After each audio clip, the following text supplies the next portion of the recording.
It is before 8 o'clock and I am sitting here on the third floor of my children's school, and they are having devotions in all the classes I am hearing. And our teachers are doing a lot. Our teachers have to be spiritual leaders as they take part or lead out in our devotions. Today being the second day of workshop by my children's school, being here on the campus and interacting with only 25 of the students in this workshop, I am even more grateful and thankful for our teachers. I mean, they have such high spirits, they are fully engaged, and most of them, if not all of them, from what I'm seeing from my child's school, are enthused and happy about what they're doing. However, seeing that they're dealing with several personalities, several different kind of characters and students that they have to deal with, students, their colleagues and all of that, it takes a lot. And here at this school, they are here from before 7 because they have initiated an early work program that begins at 7 a.m. And as parents, we need to do or give our best effort to ensure that we are supporting the teachers and love on our children. We need the way we need to love on them. Imagine if you as a parent is finding it somewhat challenging to raise one or two. Imagine what it is like for a teacher dealing with 40 children in each class, marking all the books, listening to all their stories, because a lot of them are not just dealing with schoolwork. You have students coming to school talking about their home lives and sharing their home lives, and it impacts their learning, and the teachers have to put all of that together to ensure that your child learns and to ensure that your child does not disrupt the class. So not only are our teachers being spiritual leaders, helping out in devotion, they are being counselors. Day one, you could hear some of the things that the students are going through, and the teachers definitely have to be absorbing some of this because it leads to disruption in the classrooms, and the teachers have to sometimes be the facilitators to find out what is happening. Then when they find out what is happening, they have to love on your child even more, because that child needs that extra love and care for them to learn. Also, they have to keep it under control so that it doesn't disrupt the other students in the classroom. So parents, mothers, fathers, guardians, work with the students, work with the teachers. And in working with the teachers, I am imploring you as parents and guardians to work on self-development, work on finding parenting workshops, work on your spiritual development, work on your education. If it's that you are unable to help our students because you're unable to read, because you are unable to understand the concept that they are learning, do your own research, do your studies, take it to the Lord in prayer and work on it. If you can't help, reach out to a neighbor. And being that it is Parents Month theme is revitalizing the village. We all need each other, right? We can't do this alone. And if you are a single parent, reach out for help. Find all the resources, all the churches, everything that can help. Let it not be said that you did not do your part to ensure that your child sees greatness, that your child will become the next president, the next doctor, the next artist, the next influencer. Whatever it is that your child is set out to be or want to be. Let it not be said that you did not play your part in enhancing, in encouraging, in helping to bring forth their greatness. So the workshop really is about conflict resolution in summary, right? And sitting here with the students and other parents and the facilitator, sharing the stories from other sitting like this, there's no doubt that we're losing our children because of us parents. We are not looking for the best solutions.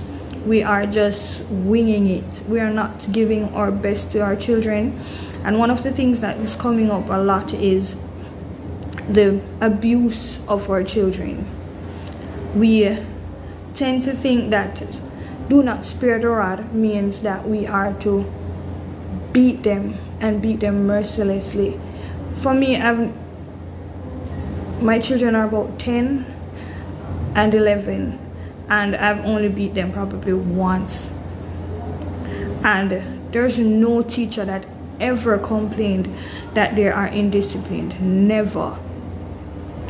Because there is sparing the rod does not mean physical beating. It means discipline. It means teaching them. It means ensuring that they are being taught lessons and take away things from them. Let them know the value of money. Let them know the value of having a roof over their heads. Such like that. I can hear when the students say, I hear it. I hear the cry when the student says, beating not do nothing for them. All it do is toughen them. It just make them angry. It makes them can't take it out back on their parents, so them kick the dog. Them take it out on them younger siblings, right? It doesn't, for the majority of the time, beating does not work. Because one of the things is that we just beat and say, we never tell you people enough to do this, we never tell you enough to do this. But at the end of the day, we're not sitting with them and saying, listen, the reason why I beat you for this is because X and X. And if you do this, this is going to be the consequences of this. Right? There's no genuine sitting down, and most of the times when we get to the stage of beating them, we're doing it out of anger. So we're just doing it over and over. Let me take myself out of it. I'm not saying we, because I don't do that. Right? So I am encouraging you. Find different ways to discipline the children. Read books. Read parenting books. Go to seminars. Search the internet. Don't just sit on the internet and go through Instagram and TikTok and Snapchat for entertainment purposes. There is value in searching the internet for information on how to raise our children. And most importantly, there's value in scripture. There's value in teaching your children to fear God and love God. Right? And then that would be the springboard of you parenting the children.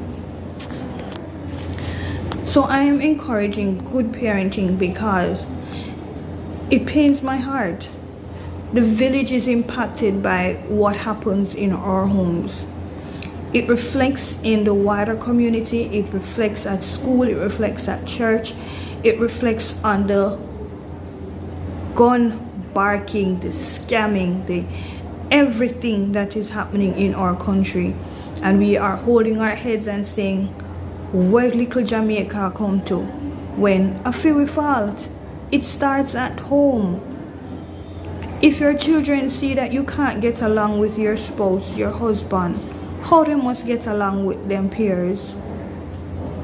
When mother and father ever a cuss in the house, how the students that teach your child must be able to live and breathe happily in such an environment. Wanna go get counseling? Go get the counseling if that's what's needed to bring reconciliation in your home. Do it for the children. And if you can't live good on a part. So number one, I am encouraging you to seek God. Seek after his righteousness first, and all these other things will be added unto you. There's value in the scripture, and there is value in going to church, being in such a community of like-minded people, so that you can grow spiritually and you'll be able. Now this one is speaking to myself as well. Parents, we need to read more.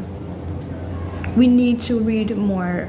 Last week, parents consultation, so many of the grades teachers were reporting that their students are so far behind in reading.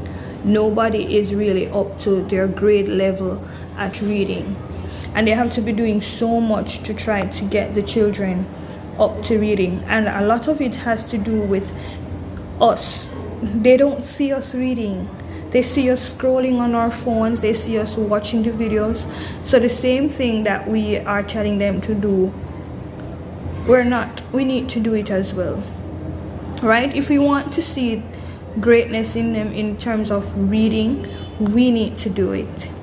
They need to see us turning the pages and realizing that there is value. This workshop is actually in the school's library, and when I got the invite to come to say, and I was told that it's in the school library, I had to ask my children, your school has a library? I didn't know that. And they were like, yes, it's there, but it's not being used. Right now the library is being used for things like this, having meetings and such. Computers are not in use. They are privileged to have all these computers and the books. This is a primary school, and they have ACC design arts books. There's so much knowledge in this one room, but as parents, we're not encouraging our children to take advantage of it. So parents, in this month, this Parents Month of November, let us challenge ourselves to be the best parents starting this month onwards. Let us give our children our undivided attention. Let us ensure that homework is done. Let us read more, and let us find creative ways of disciplining our children so that they will understand what is being taught, and not just because mommy says so, because the lesson will not be learned and they will just repeat the action. Thank you so much for watching, and until next time, see you in my next video.